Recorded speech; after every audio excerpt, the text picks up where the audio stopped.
bersama-sama memulai ibadah kita pada sore hari ini. Saya undang untuk kita dapat bangkit berdiri bersama-sama. Ibadah pada sore hari ini dimulai dengan pengakuan bahwasanya pertolongan kita datang dari pihak Tuhan yang menjadikan langit, bumi, serta segala isinya, dan yang kasih setianya dari selama-lamanya untuk selama-lamanya buat kita semua. Oleh karena itu turunlah atas kita sekalian damai sejahtera dari Allah Bapa, kasih karunia dari Tuhan Yesus Kristus, serta pertolongan dari Allah Roh Kudus yang dimana memimpin dan menolong ibadah sore hari ini dari awal hingga selesainya. Amin. Jemaat Tuhan dipersilakan dapat duduk kembali.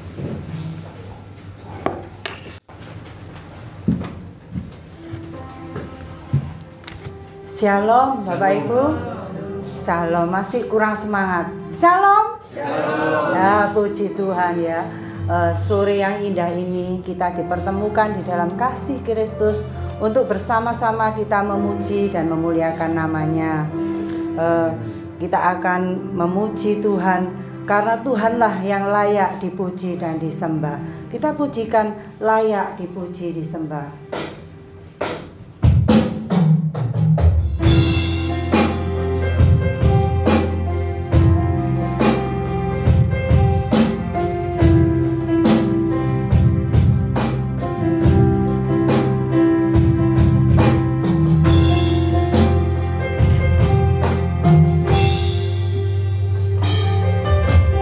Alam semesta belum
layak, kami yang tidak layak ini Tuhan.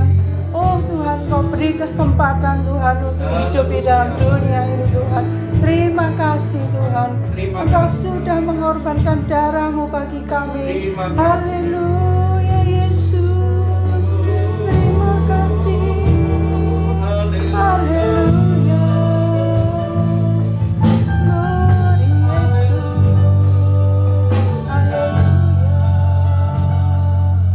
terima kasih Yesus. Haleluya, kami bersyukur.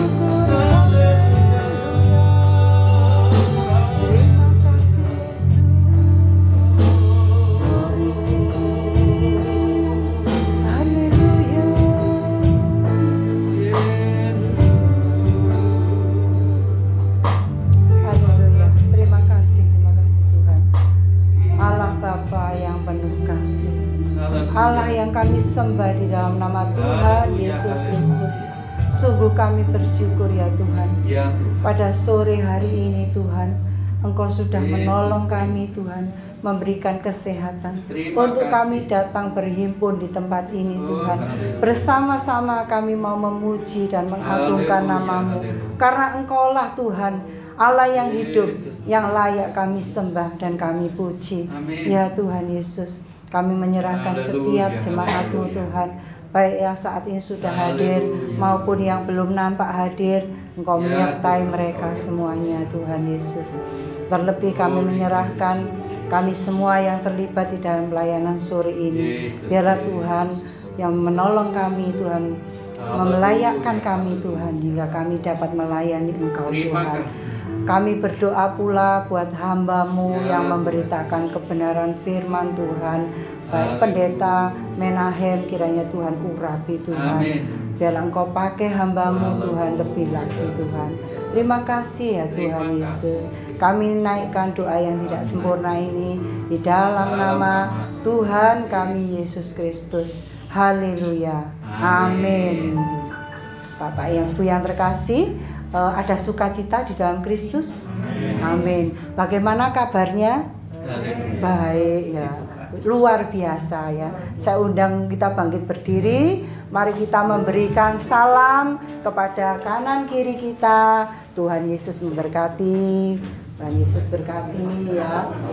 Ya, puji Tuhan ya. Sudah lama kita tidak bersalaman karena ada COVID itu ya, tapi kita sekarang boleh bersalaman kembali dengan saudara kita seiman. Kita dipertemukan oleh kasih Tuhan. Mari kita menyambut pujian bertemu dalam kasih-Nya.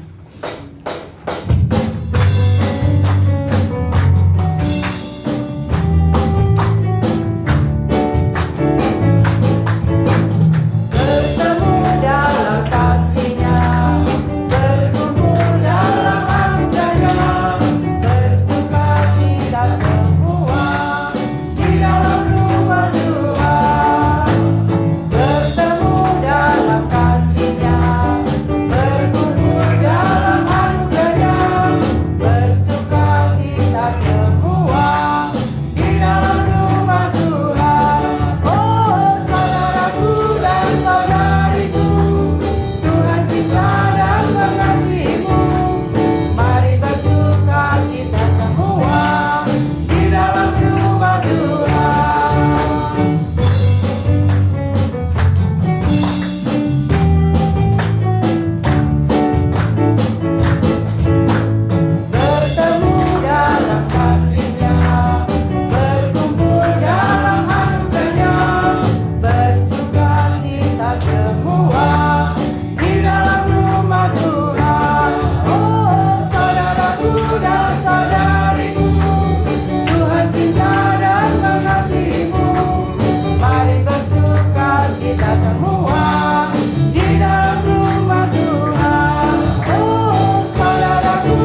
Silakan Bapak Ibu duduk kembali. Kita akan memuji satukanlah hati kami.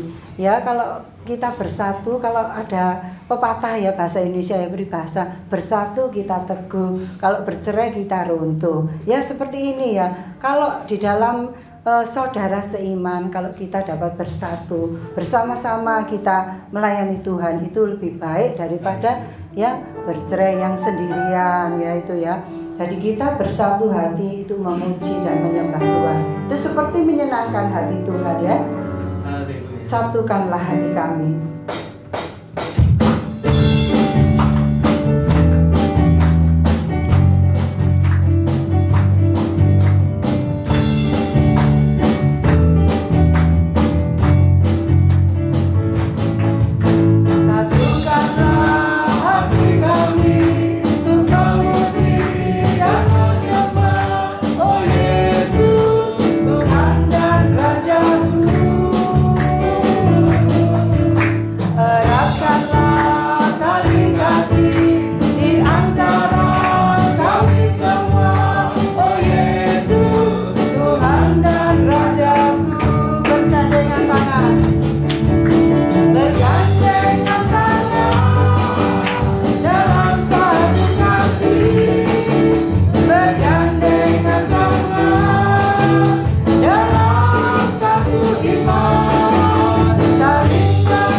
Kita mau kalau mengeratkan tali kasih di antara kita saudara seiman, ya mungkin ada gesekan, tapi mari kita menyelesaikan gesekan dan berbaik kembali ya. Puji Tuhan, kita akan mendengarkan kebenaran firman Tuhan. Mari siapkan hati kita dan kita sambut dengan pujian seperti rusa rindu sungaimu.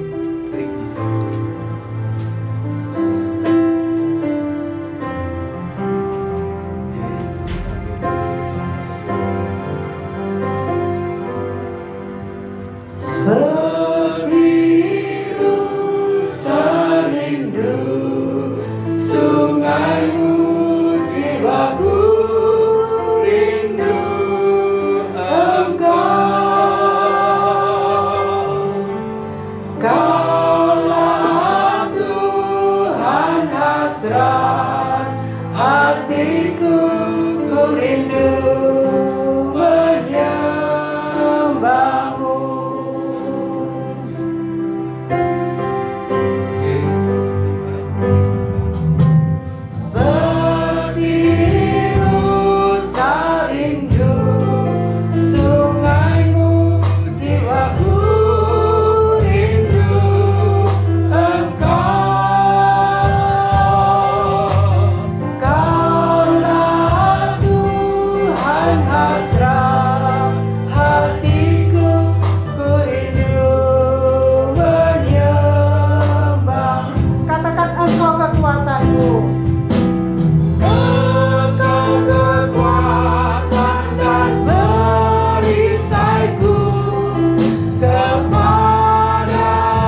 waktu ke depan kepada hambanya Pendeta Minael.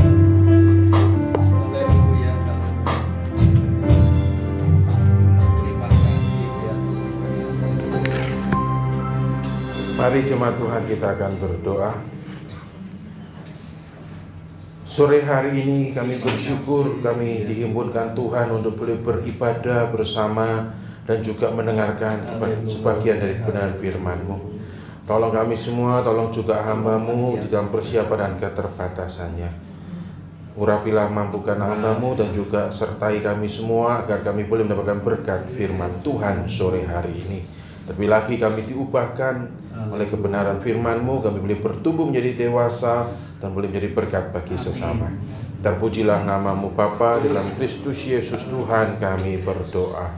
Amin. Ya, shalom jemaat Tuhan, selamat sore. Ya, tema pemberitaan firman Tuhan pada kesempatan Minggu sore hari ini, banyak anggota tetapi satu tubuh. Dari 1 Korintus 12 ayat yang ke-12 hingga yang ke-20.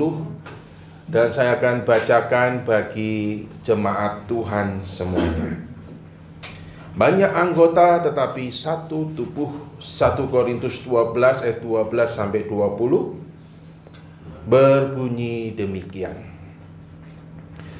Karena sama seperti tubuh itu satu dan anggota-anggotanya banyak, dan segala anggota itu sekalipun banyak merupakan satu tubuh, demikian pula Kristus.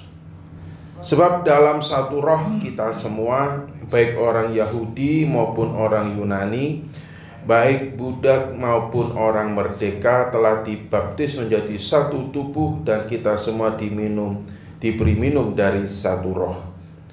Karena tubuh juga tidak terdiri dari satu anggota, tetapi atas banyak anggota. Andai kata kaki berkata, karena aku bukan tangan, aku tidak termasuk tubuh. Jadi benarkah ia tidak termasuk tubuh? Dan andai kata telinga berkata, karena aku bukan mata, aku tidak termasuk tubuh. Jadi benarkah ia tidak termasuk tubuh? Andai kata tubuh seluruhnya adalah mata, di manakah pendengaran? Andai kata seluruhnya adalah telinga, di manakah penciuman? Tetapi Allah telah memberikan kepada anggota masing-masing secara khusus suatu tempat pada tubuh seperti yang dikehendakinya. Andai kata semuanya adalah satu anggota, di manakah tubuh? Memang ada banyak anggota, tetapi hanya satu tubuh. Ya, demikian Bapak Ibu, saudara-saudara, pembacaan kita pada sore hari ini. Beberapa hari terakhir ini media internasional sempat dihebohkan, bukan, dengan sebuah berita mutilasi oleh seseorang yang membunuh kelihatannya pacarnya atau mantan istrinya, ya, dari seorang model yang terkenal di Hong Kong. Saya tadi tahu namanya, tiba-tiba lupa. Tapi berita ini menarik bahwa model ini dibunuh dan anggota tubuhnya itu dimutilasi. Yang menarik adalah, mohon maaf, kepala daripada wanita model ini dimasukkan di dalam panci, ya, lalu disop Iya, dipancing lalu disop. Begitu ya. Saudara, kalau di wali kota mustajab itu ada namanya sop kepala ikan yang enak. Kalau ini di Hongkong sop kepala model begitu ya. Nah, mutilasi adalah ketika anggota tubuh satu dengan yang lain itu terpisahkan. Dan kita tahu itu berarti mati, menjadi bangkai busuk dan tidak bisa beraktivitas. Nah, gambaran anggota tubuh yang termutilasi pecah-pecah ini yang dipakai juga oleh Rasul Paulus untuk menggambarkan kehidupan jemaat tidak bisa kalau anggota tubuh itu terpecah. Ya ibaratnya adalah tubuh yang mati kan, termutilasi kalau anggota tubuhnya itu saling terpisah satu dengan yang lain. Ketika kehidupan jemaat itu betul-betul hidup, jika ya tubuh itu seperti kita kalau hidup tidak terpisah satu dengan yang lain, terlebih lagi ketika tubuh itu utamanya kalau pada zaman itu adalah kepala. Kalau kepalanya lepas, ya jelas itu adalah mayat dan tubuh. Maka itu saudara di jemaat di Korintus ingin dikatakan bahwa semua adalah anggota dan Kristus adalah kepala yang menjadi pusat senternya. Dengan kata lain, sebuah jemaat itu kalau tanpa Kristus, dia bukan jemaat. Yang penting adalah Kristus yang adalah kepala, yang dimana akhirnya semuanya tersusun menjadi satu tubuh. Nah kalau tubuh tidak ada kepalanya, itu kalau di dalam dunia game anak muda disebut dengan zombie, saudara. Mengerikan. Nah, dalam dunia nyata ya itulah ketika kepalanya dijadikan sop yang mati, gitu ya. Nah dengan kata lain Rasul Paulus ini mengingatkan jemaat di Korintus. Karena kalau saudara baca jemaat di Korintus itu jemaat yang banyak karunia, jemaat yang kaya akan berbagai macam karunia, tapi jemaat juga yang banyak dosanya yang mengerikan dan saling sikut menyikut. Dalam ayat dikatakan, gua golongan Apolos, enggak gua golongan Paulus. Jadi saling sikut menyikut, saling serang menyerang, dan akhirnya ada sebuah perpecahan di jemaat di Korintus. Nah dari jemaat ini ada kebenaran firman Tuhan yang diberikan baik pada jemaat di Korintus dan juga pada saya dan saudara hari ini sebagai jemaat yang adalah anggota tubuh Kristus. Ada 3 hal yang boleh saya bagikan, gitu kan? Bahwa yang pertama, ingatlah bahwa kepala gereja, kalau gereja adalah tubuh Kristus, maka kepalanya adalah Kristus. Tidak ada orang yang bisa jadi kepala selain Kristus. Jadi sebuah gereja itu bukan bicara, gereja ini kalau ada pendeta A, penatua B, ini gitu kan. Kalau tidak ada gereja itu tutup. Nah itu bukan. Kita harus tahu bahwa gereja itu kepalanya adalah Kristus, yang menjadi senter pusat kehidupan gereja. Nah kalau tubuh kita kan pusat kehidupannya kan kepala. Ya saudara, kalau tidak percaya saudara coba di rumah, tapi jangan komplain ke saya, kepala saudara lepas gitu. Kalau masih tetap hidup, kita semua yang lari nanti. Pasti mati kan? Kalau tidak percaya cobaan di rumah, kepalamu saudara lepas. Tapi jangan komplain ke saya kalau ternyata saya benar. Gitu ya.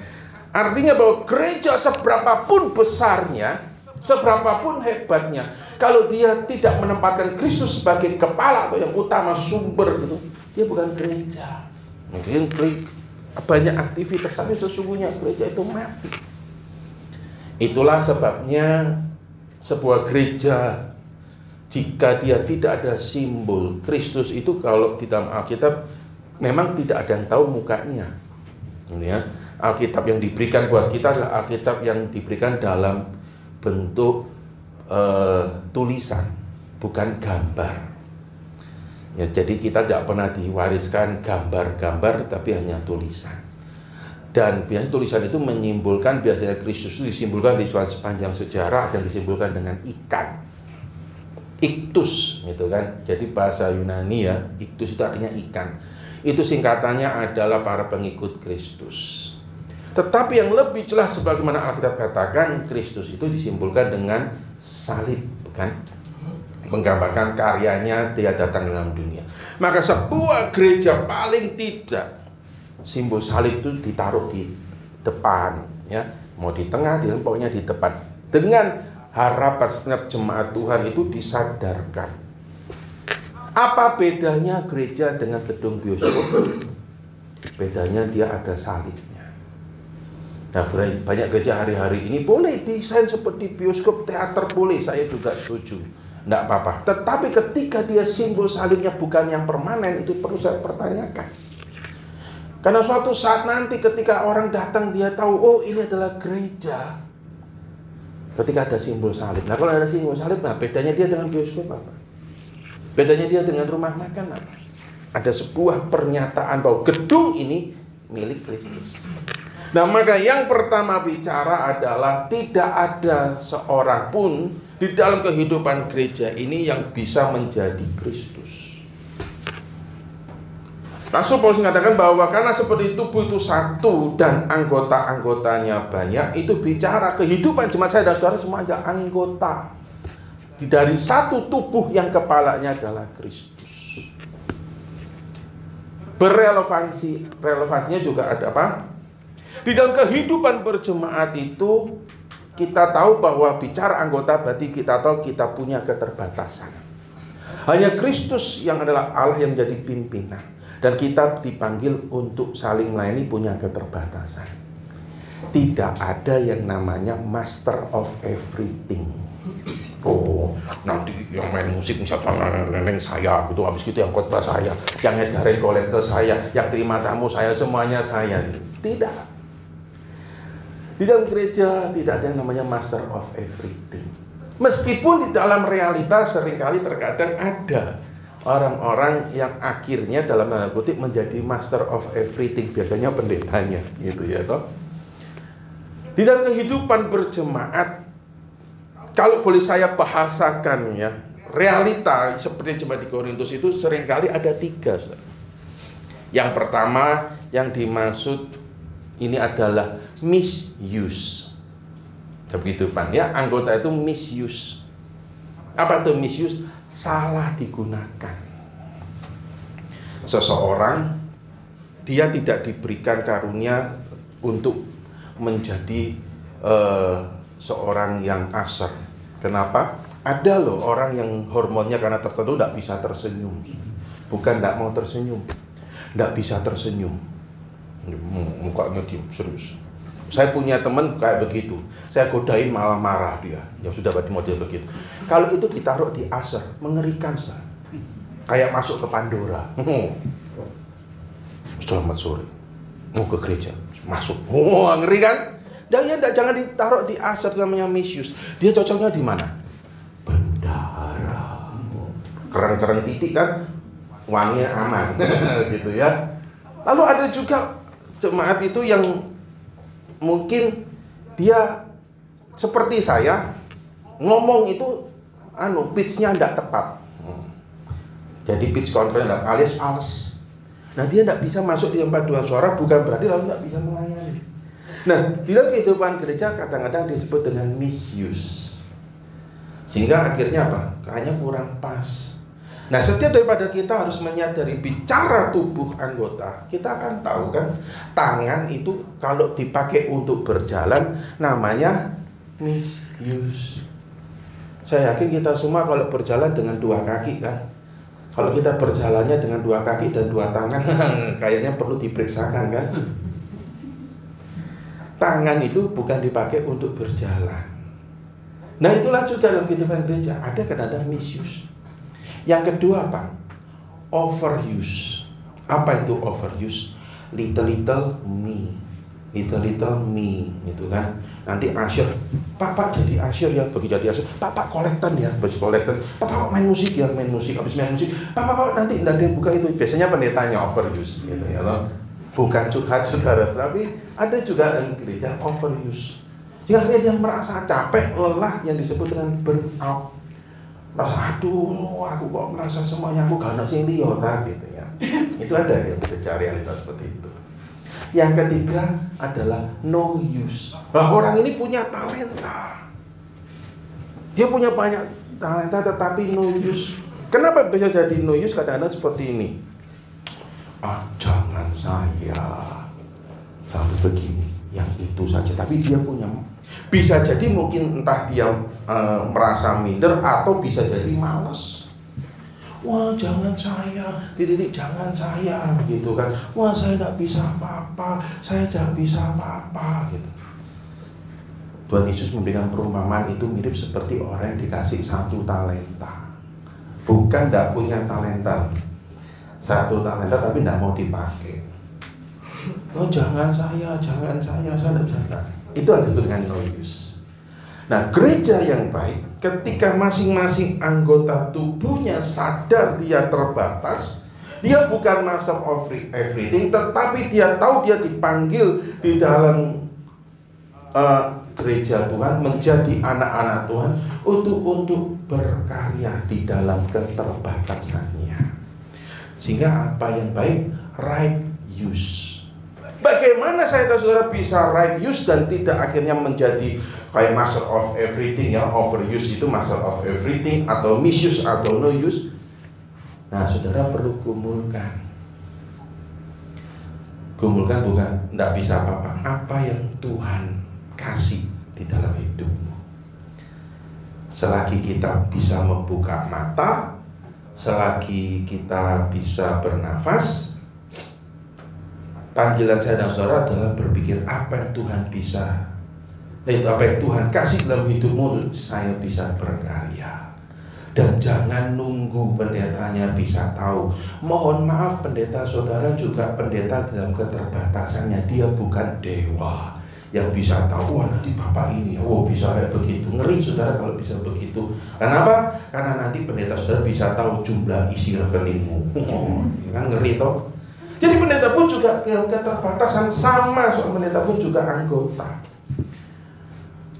Nah inilah makna daripada ayat yang kita baca. Mana kita sadar bahwa tidak ada seorang pun yang bisa membanggakan diri, oh dia adalah, aku lah, kalau gereja tidak ada aku mati. Ya itu tidak bisa, karena kita tahu gereja ini kepalanya adalah Kristus. Saya dan saudara diciptakan di dalam keterbatasan untuk berkarya di dalam keterbatasan itu. Apakah kita mungkin punya suara yang oke, yang kita berinisiatif ambil bagian? Apakah saudara punya talenta bisa dengerin, oh ini loh bedanya kunci C sama kunci F sama kunci G. Nah saudara ambil masuk dalam bidang musik. Nah saudara misalnya pinter biasanya memang kaum wanita, meskipun kaum Adam, laki-laki juga bisa. Saudara bisa niteni itu belanja, dikasih suami 50.000. Wah saudara bisa buat makan seminggu. Wah, itu sih ada susu 500. Wah, detail. Berarti saudara terpanggil masuk di dalam bendara. Saudara punya tulisan tangan yang indah. Nah, berarti saudara dipanggil untuk jadi sekretaris. Umumnya dokter itu tidak bisa jadi sekretaris. Kasihan, gitu. Kasihan ketuanya, pusing dia lihat tulisan. Setiap orang di dalam keterbatasan, tetapi bukan berarti tidak berkarya. Maka itulah poin yang kedua. Saya dan saudara tidak dipanggil untuk berpangku tangan. Pak saya tidak bisa apa-apa, gitu kan? Dan mau bisa datang ke gereja tidak bisa apa-apa. Memang kita di dalam keterbatasan, tetapi itu tidak boleh dijadikan alasan yang kedua untuk kita berpangku tangan atau tidak melakukan apapun. Ingatlah, inilah yang dikatakan oleh Rasul Paulus, dikatakan bahwa andai kata telinga berkata, karena aku bukan mata, aku tidak termasuk tubuh. Itu sebuah bahasa saling cuek dan saling, aku tidak mau lah begitu. Ingat saudara, siapapun kita tidak dipanggil untuk berpangku tangan. Apalagi begini, Bapak tahu kan gitu ya, tanganku ini loh Pak, skincarean, gitu. Bapak tahu kan gitu kan, skincareku ini, gaya pada cowok, skincare saya itu Pak untuk tangan aja, 1 bulan ada mungkin 10 juta. Maka Pak kalau ada kursi itu jangan suruh saya tarik, itu menceno ya saudara. Saya yakin di sini tidak ada, itu adanya di dekat Alaska. Gitu ya. Cuma celakanya kadang-kadang orang itu suka datang ke Tengger. Kita tidak dipanggil untuk berpangku tangan, saudara, dengan alasan apapun dan merasa, wah itu bukan tugas saya, gitu kan. Wah saya kalau biasanya di kantor itu biasanya dilayani, gitu kan. Karena saudara kan kadang-kadang tuh suka lihat di TikTok ya, anak muda, wah gayanya itu kan, kalau seorang CEO tuh masuk aja suruh buka pintu aja nggak mau kan, wah asistennya kayak cacing begitu ya, wah bukain atau bahkan sepatu dilepasin. Nah itu bukan kehidupan gereja, mohon maaf. Kita dipanggil untuk what can I do, dengan keterbatasan, bukan berarti lalu saudara tidak bisa apa-apa. Kalau tangan dipakai untuk ngambil sesuatu kan, kalau tangannya tidak bisa ambil sesuatu itu namanya apa? Pansui atau mati separuh, stroke. Kehidupan gereja bukan dipanggil untuk menjadi stroke atau mati separuh. Nah inilah yang Rasul Paulus ingin katakan, siapapun engkau, baik orang Yahudi maupun orang Yunani, baik budak maupun merdeka, kalian dipanggil bukan untuk berpangku tangan, bukan untuk itu mah kerjaannya budak, gua kan bos gitu. Bos biasanya kalau di gereja ndak bisa gitu menyilakan orang masuk. Dikatakan kalau semua itu diberi minum dari satu roh, dibaptis menjadi satu tubuh. Dengan kata lain, tidak bisa ngomong aku bukan mata, aku bukan telinga, aku bukan kaki. Semua kita tahu keterbatasan iya, tetapi bukan berarti kita berpangku tangan. Temukanlah Bapak Ibu Saudara sekalian, apa yang bisa kita lakukan. Nah itulah hal yang ketiga. Maka itulah mari kita kerjakan talenta yang Tuhan beri di dalam keterbatasan itu, ndak pakai ngiri-ngiri yang lain. Seringkali kadang-kadang begini, ketua, ya toh, saudara tahu nggak? Menurut Bapak Ibu Saudara-saudari sekalian, yang khotbah sama yang bersihin kursi lebih hebat mana? Saya katakan sama hebatnya, sama juga tidak ada apa-apanya. Yang main musik sama yang bersihin pintu, yang bukain pintu, hebat mana? Sama.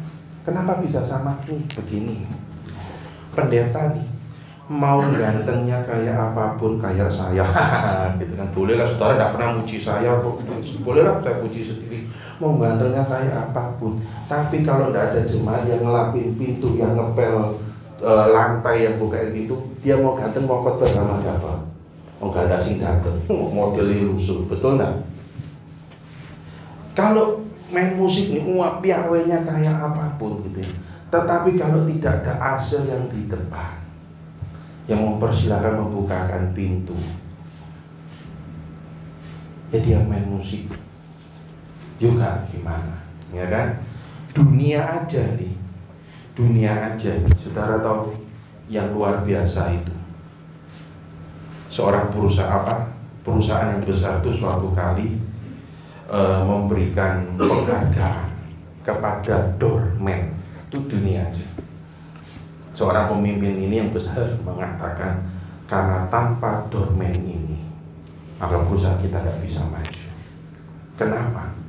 Karena doorman ini dengan sepenuh hati setiap pagi dia buka, selamat datang, selamat pagi, dan itu dirasakan. Mirip kan dengan salah satu minimarket, selamat datang, selamat belanja gitu kan, selamat datang, selamat belanja gitu. Dan sekalian ini mumpung lagi ada promo, ya kan? Bapak Ibu saudara sekalian, itulah yang ketiga, saya dan saudara dipanggil untuk mengerjakan bagian kita. Apakah kita ibaratnya seperti mata, ya mata dipakai untuk melihat? Apakah kita seperti tangan dipakai untuk mengambil sesuatu? Dan ingatlah, semua anggota tubuh ini kita tidak ada yang memuja lebih hebat, bukan?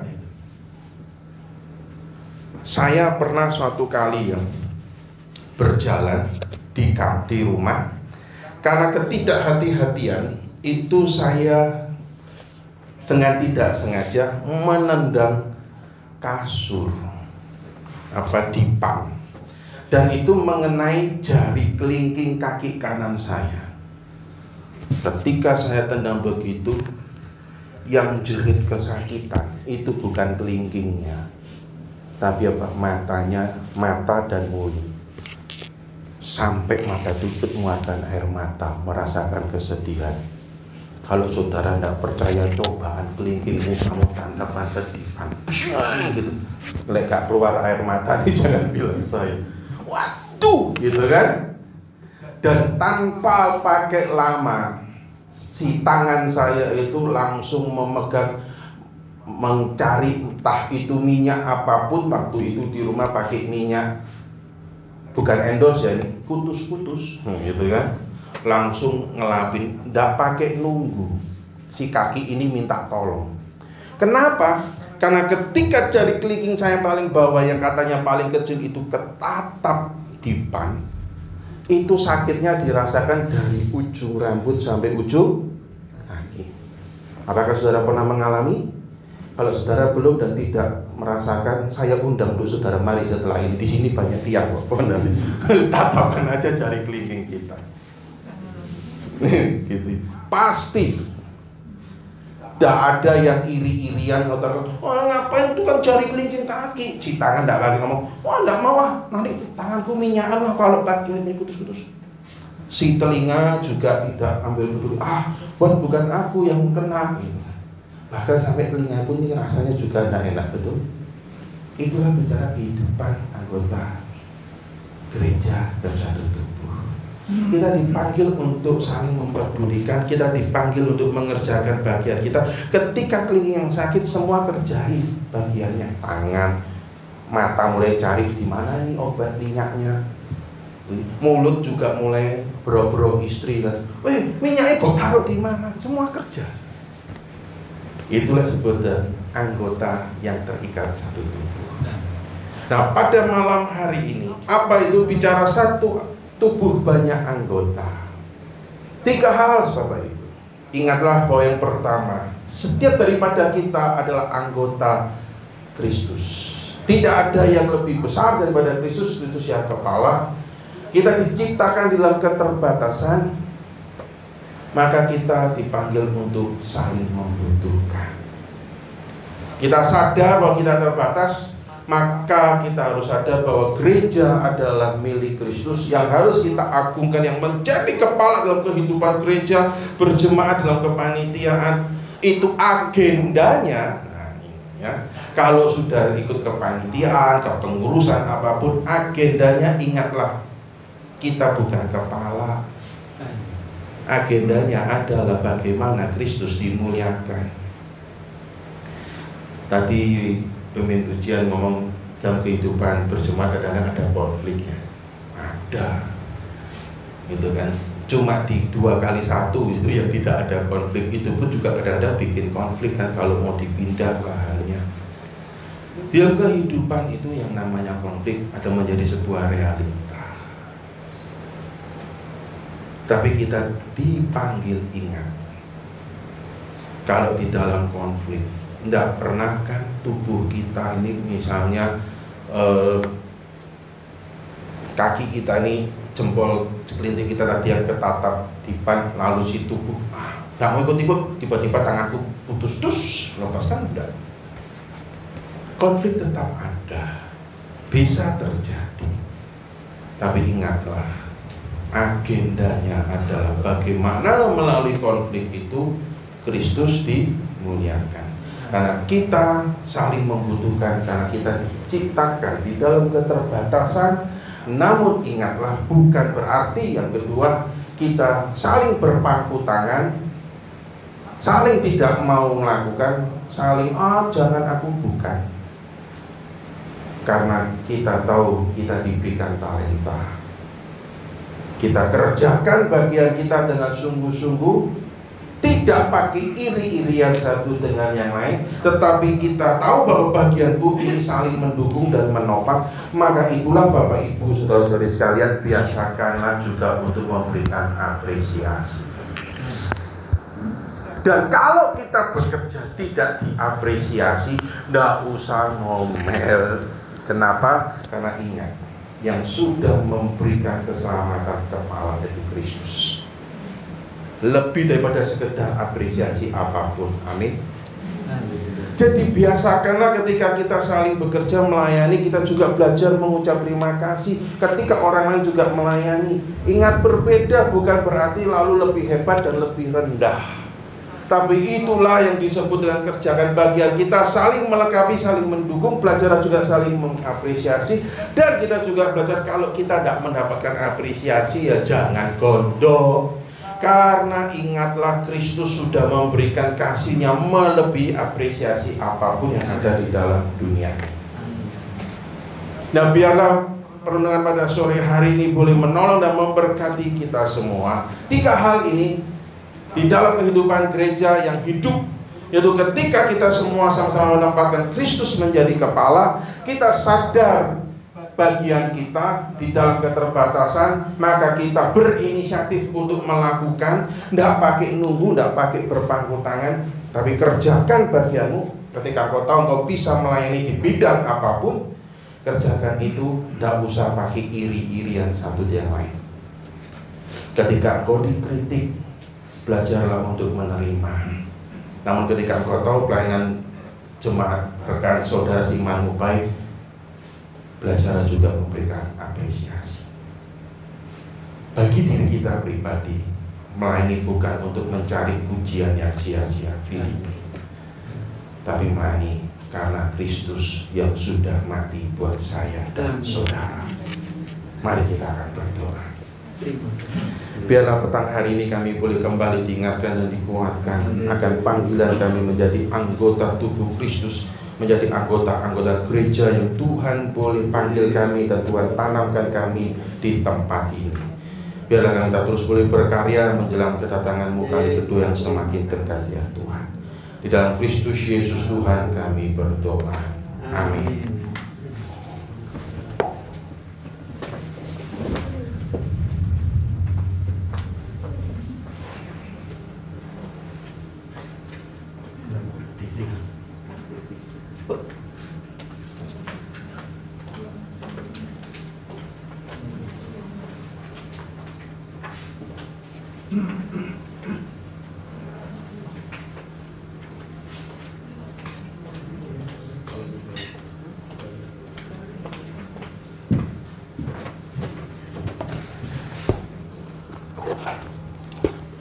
Puji Tuhan, kita boleh diberkati oleh firman Tuhan saat malam hari ini.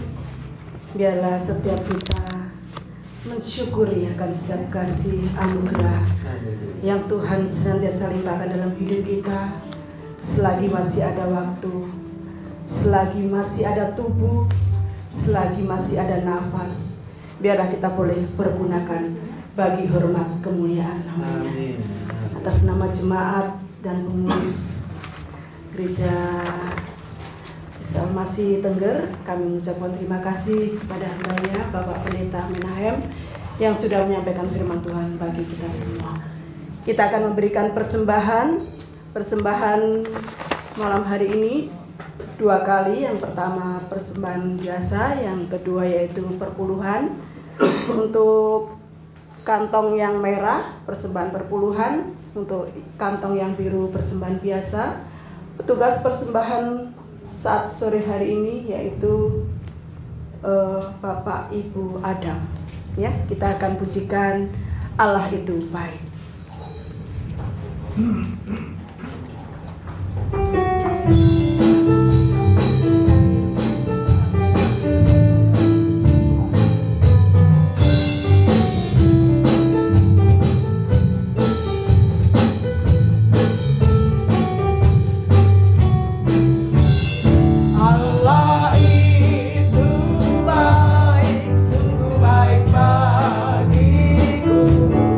Ditunjukkan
Terima kasih Tuhan, sungguh kami bersyukur kalau sore hari ini kami boleh bersama-sama berhimpun, memuji, memuliakan nama-Mu, juga mendengarkan sebagian daripada firman-Mu.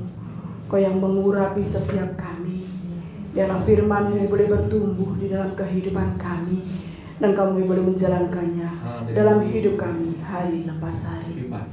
Terima kasih juga untuk setiap kesempatan yang Kau masih beri dalam hidup kami, untuk kami boleh memberikan persembahan.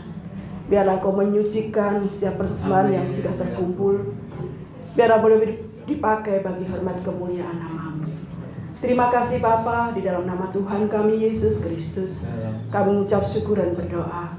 Haleluya, amin.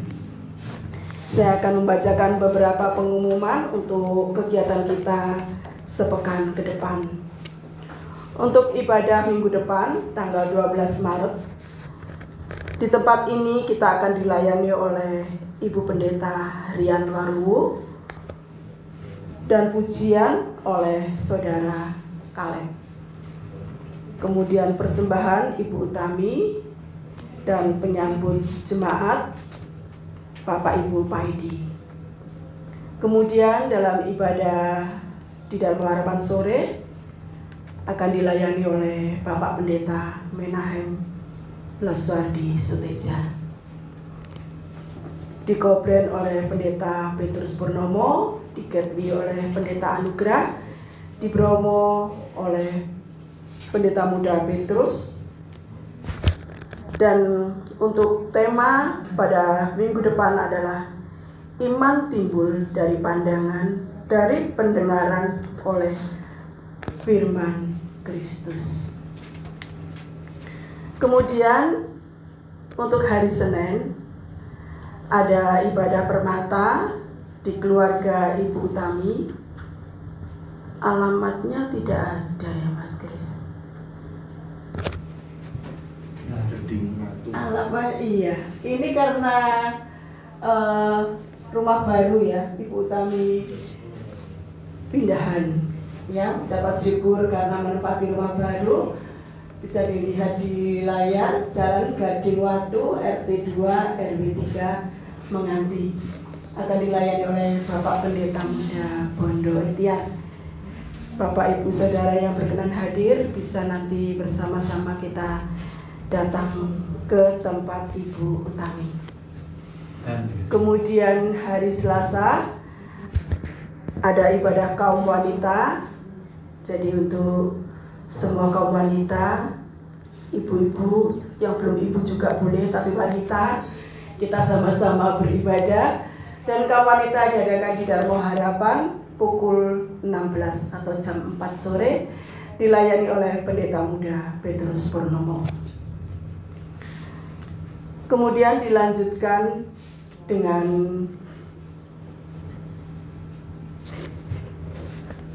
ini ya, pendalaman Alkitab. Tulisannya Mas Kris semua apik dan miring-miring. Ya, pendalaman Alkitab di dalam membahas di dalam kitab Pengkhotbah 2. Untuk online dilayani oleh Pendeta Anugrah Laya, dan secara onsite dilayani oleh Bapak Penatua Lindra Haryanto pukul 17.30 atau setengah 6 sore di Raya Dharma Harapan. Kemudian untuk baptisan, ya, untuk baptisan yang sudah mendaftar untuk mengikuti baptisan akan diadakan pada hari Jumat 7 April di Gereja Dharma Harapan ya. Jadi bisa hadir di sana. Jamnya jam oh ya nanti oke, untuk jamnya nanti menyusul ya Bapak Ibu Saudara yang mau mengikuti baptisan air. Kemudian ada berita pernikahan, akan dilangsungkan pernikahan secara gerejawi antara saudara Kevin Budi Santoso dengan Giovanni Johnson pada Sabtu 11 Maret pukul 11 di GIA Darmo Harapan. Jika setelah diumumkan dalam seminggu ke depan tidak ada keberatan yang sah, maka pernikahan akan dilaksanakan sesuai dengan jadwal tersebut di atas. Untuk menyambut Hari Paskah, sekarang sebentar lagi kita akan bersama-sama merayakan Paskah ya. Jemaat dapat memberikan persembahan berupa telur Paskah atau air mineral langsung melalui sekretariat gereja. Bisa di Gereja Darmo Harapan, mungkin yang tidak pernah ke Darmo Harapan bisa lewat di tempat kita ya, nanti bisa dijadikan satu di Darmo Harapan.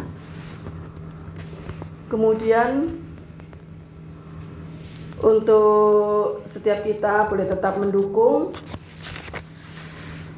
untuk perkembangan Gereja Isa Al-Masih di Surabaya ini, untuk setiap renovasi yang sedang berjalan. Jadi Bapak Ibu Saudara bisa mempersembahkannya lewat persembahan khusus yang sudah disiapkan.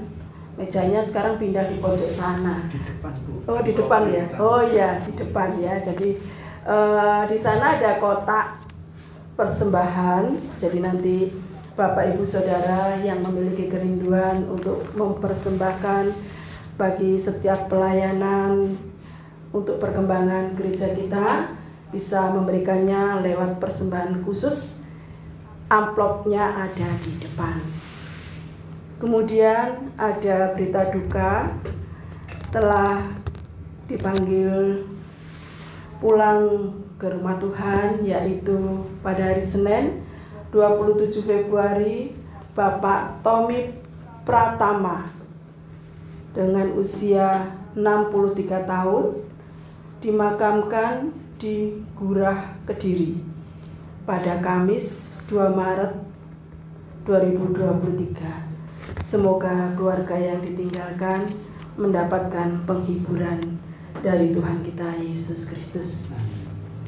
Mengucapkan selamat ulang tahun kepada Bapak Ibu Saudara sekalian yang berulang tahun dalam sepekan ini. Biarlah Tuhan memberikan panjang umur, sehat selalu, damai sejahtera, dan setia di dalam Tuhan kita Yesus Kristus. Itu saja yang boleh saya sampaikan. Untuk pengumuman-pengumuman yang lain kita bisa lihat di dalam pengumuman yang ada di WA grup yang sudah ada. Untuk doa berkat dan penutup dilayani oleh Bapak Pendeta Menahem Laswadi Subeja.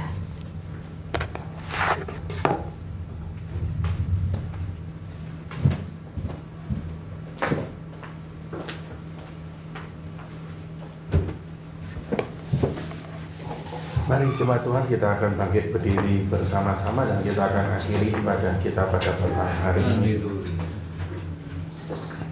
Di akhir ibadah kami mengucap syukur atas penyertaan-Mu dan tak terus berdoa mohon Tuhan tak terus memberkati kami. Tuhan juga memelihara kami, terlebih lagi memberikan iman dan pengharapan. Mendoakan untuk jemaat Tuhan yang mengalami sakit dan lemah tubuh, kami juga berdoa mohon Tuhan menjamah, memberikan kesembuhan dan pemulihan. Mendoakan juga untuk keberadaan jemaat Tuhan yang berulang tahun. Di tengah-tengah usia yang Tuhan tambahkan, kami juga mendoakan memohon berkat-Mu turun atas mereka, untuk mereka tak terus boleh Tuhan pakai dan berkarya bagi nama Tuhan. Besertalah dengan kami ketika sebentar kami akan kembali ke tempat kami masing-masing, dan kami boleh mendapatkan berkat ibadah dan memaknai ibadah kami. Terpujilah nama-Mu Bapa. Kami akan mengakhiri ibadah pada petang hari ini dengan rasa syukur dari dalam nama Tuhan kami Yesus Kristus. Jemaat Tuhan yang terkasih, mari kita bersama-sama pulang dan menerima berkat daripada Tuhan, yaitu damai sejahtera dari Allah Bapa, kasih karunia dari Tuhan Yesus Kristus, serta persekutuan dengan Allah Roh Kudus memimpin dan menyertai kita semua mulai saat ini sampai selama-lamanya. Maranatha, Tuhan Yesus datang pada kali yang kedua. Haleluya. Amin. Bapa, terima kasih.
Bapak Ibu Saudara, seperti biasa di minggu pertama kita mengadakan fellowship bersama-sama. Jadi kita menikmati berkat yang sudah tersedia.